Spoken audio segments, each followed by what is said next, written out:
يا بني إسرائيل اذكروا نعمتي التي أنعمت عليكم وأني فضلتكم على العالمين واتقوا يوما لا تجزي نفس عن نفس شيئا ولا يقبل منها عدل ولا تنفعها شفاعة ولا هم ينصرون.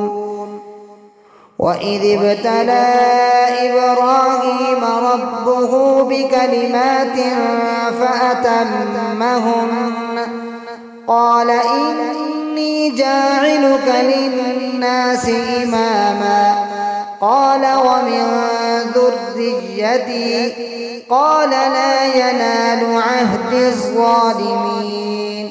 وإذ جعلنا البيت مثابة للناس وأمنا واتخذوا من مقام إبراهيم مصلى وعهدنا إلى إبراهيم وإسماعيل أن طهرا بيتي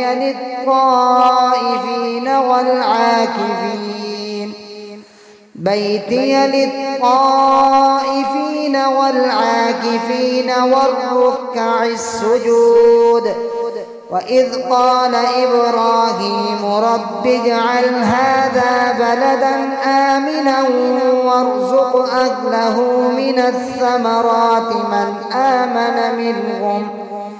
من آمن منهم بالله واليوم الآخر قال ومن كفر فأمتعه قليلا ثم أضطره إلى عذاب النار وبئس المصير. وإذ يرفع إبراهيم القواعد من البيت وإسماعيل ربنا تقبل منا إنك أنت السميع العليم ربنا واجعلنا مسلمين لك ومن ذريتنا أمة مسلمة لك وأرنا مناسكنا وتب علينا إنك أنت التواب الرحيم.